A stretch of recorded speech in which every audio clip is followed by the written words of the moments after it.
Дараагийн мэдээг танилцуулъя.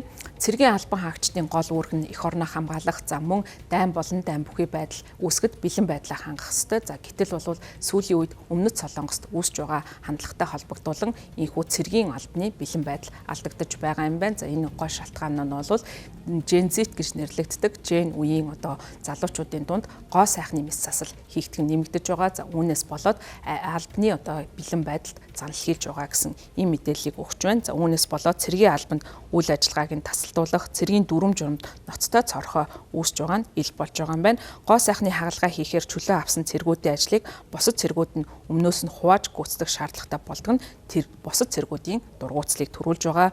За мөн цэргийн салбарт гоо сайхны мэс засал бол улам бүр газар авч байгаа юм байна. За гэхдээ энэ нь бол өмнө нь бас байсан зүйл юм байна. За түүхээс харахад цэргийн ангууд цэргийн албан хаагчдынхаа сүүлийн саруудад энгийн амьдралд нь эргэн орохын тулд мэс засал хийлгэхэд нь удаан хугацааны чөлөө олгодог практик үйлчилсээр ирсэн. За гэвч хүн ам зүйн хандлага эрс өөрчлөгдсөнтэй холбоотойгоор энэхүү энэ хандлагыг бас буруугаар ашиглах явдал гарч байгаа юм байна.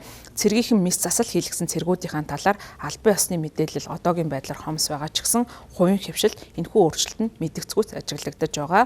Цэргүүд эмнэлгийн захин самбарууд дээр маш их мэдээлэл үлдээж байгаа. Хизээ эдгэрх үү, төлбөр нь ямар вэ гэсэн олон асуултуудыг бол цэргийн албан хаагчид тавьж энэхүү энэ салбарт ихээхэн анхаарал хандуулж мөнгө хөрөнгөө ч гэсэн үрж байгаа нь харагдаж байгаа юм. За илүү сүүлийн үед бол Солонгосын цэргийн албанд илүү уян хатан соёл үйлчлэх болсон. За мөн уюудын үнд зүйлсэд өөрчлөлт гарсан, цалин мэдгэдэггүй өснө цэргүүд гоо сайхны хагалгаа хийх явдлыг өдөөж байгаа юм байна. 5 дугаар сарын 4-нд Ганнам дүүргийн нэгэн эмнэлэгт ярьцлага өгсөн 22 настай цэрэг ахлагч Чой уг мэсэл засал зориулан сарын цалингаа хэдэн сарын туршид хадгалсан гэсэн байна. За тэрээр бол нийтдээ 1.2 сая воны цалин авдаг. За үүнийгээ бол хадгалж ямар нэгэн байдлаар бол дэлгүүрт өрөхгүйгээр зөвхөн зохины мэс засал хийлгэхдээ хадгалж чадсан гэж хэлсэн байна. Эмнэлгүүд нийгмийн сүлжээний хэрэгслийг ашиглан сурчлагаагаа эрчимжүүлж байгаа, цэргүүдэд хөнгөлөлттэй үнийн санал олгож байгаа, мөн хувийн эрүүл мэндийн даатгалыг хэрхэн ашиглах талаар зөвлөгөөнүүдийг өгч байгаа юм байна. За Хангу Гилбо сонины сурвалжлагчийн хувьд Ганнам дүүргийн нэгэн эмнэлэгт очиод өөрийгөө цэргийн албан хаагч гэж танилцуулахад эмнэлэг 40% хөнгөлөлт тухайн үед санал болгож байсан байна.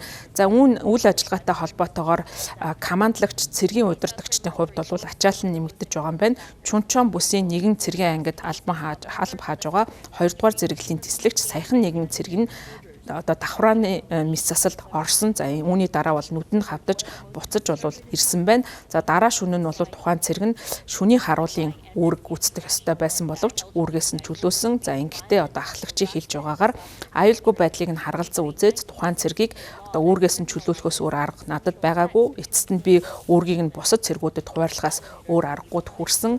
За үүний дараа бол бас цэргүүдийн хувьд бол сэтгэл ханамж байхгүй байгаагаа илэрхийлж байгаа. За өөрөөр хэлбэл бусдын үүргийг гүйцэтгэж байгаа явдал нь тэдэнд таалагдахгүй байгаа.